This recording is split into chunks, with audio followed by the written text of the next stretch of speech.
بسم اللہ الرحمن الرحیم۔ شروع اللہ کے نام سے جو بڑا مہربان نہایت رحم کرنے والا ہے۔ آپ صلی اللہ علیہ وآلہ وسلم کا خاندان۔ آپ صلی اللہ علیہ وآلہ وسلم کا خاندان آپ کے پردادا ہاشم کی نسبت سے ہاشمی خاندان کہلاتا تھا۔ ان کو قصی کے مناسب میں حاجیوں کی میزبانی کا منصب حاصل ہوا، جو ان کے بعد ان کے بھائی مطلب کی طرف منتقل ہو گیا۔ مطلب کے بعد پھر ہاشم کی اولاد کو یہ منصب حاصل ہوا اور اسلام کی آمد تک انہی کے ہاتھ میں رہا۔ ہاشم اپنے زمانے کے سب سے عظیم انسان شمار ہوتے تھے۔ انہیں وادی بطحا کا سردار کہا جاتا تھا۔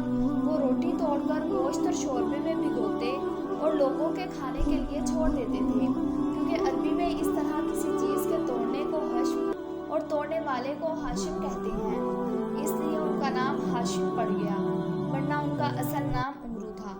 قریش تجارت پیشہ تھے۔ ہاشم نے ان کے لیے جاڑے میں یمن اور گرمی میں شام کا تجارتی سفر منظم کیا اور اس کے لیے دونوں ملک کے ذمہ داروں کی ضمانتیں حاصل کی۔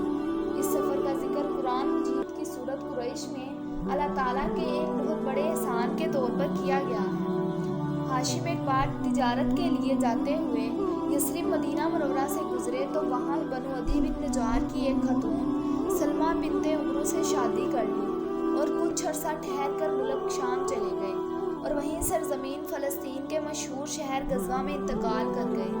ان کی روانگی کے وقت سلمہ حاملہ تھی۔ بعد میں بچہ پیدا ہوا جس کے سر کے بالوں میں سفیدی تھی، اس لیے اس کا نام شیبہ رکھ دیا گیا۔ یہ بچہ مدینہ میں پرورش پاتا رہا، لیکن مکہ میں ہاشم کے بھائیوں اور خاندان کے دوسرے لوگوں کو اس کا علم نہ تھا۔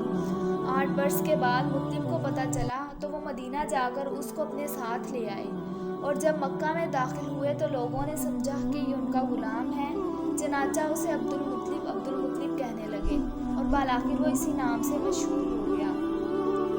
عبد المطلب بہت خوبصورت اور عظیم انسان تھے۔ ان کے دور میں ان کا ہم مرتبہ کوئی نہ ہوا۔ وہ قریش کے سردار اور مکہ کے قافلہ تجارت کے ذمہ دار تھے۔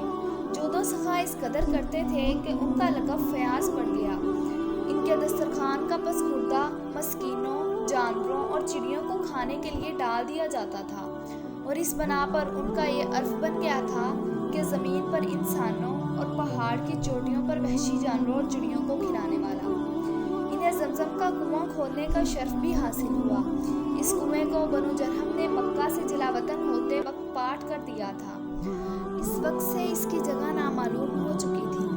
عبد المطلب کو خواب میں اس کی جگہ بتلائی گئی اور کھودنے کا حکم دیا گیا۔ انہوں نے کھودا تو پرانا کنواں برآمد ہوا۔ انہی کے زمانے میں خانہ کعبہ پر ہاتھی والوں کے حملے کا واقعہ پیش آیا۔ یہ سب حبشی تھے۔ ان کے سردار کا نام ابرہہ تھا، جو یمن پر قابض اور حکمران تھا۔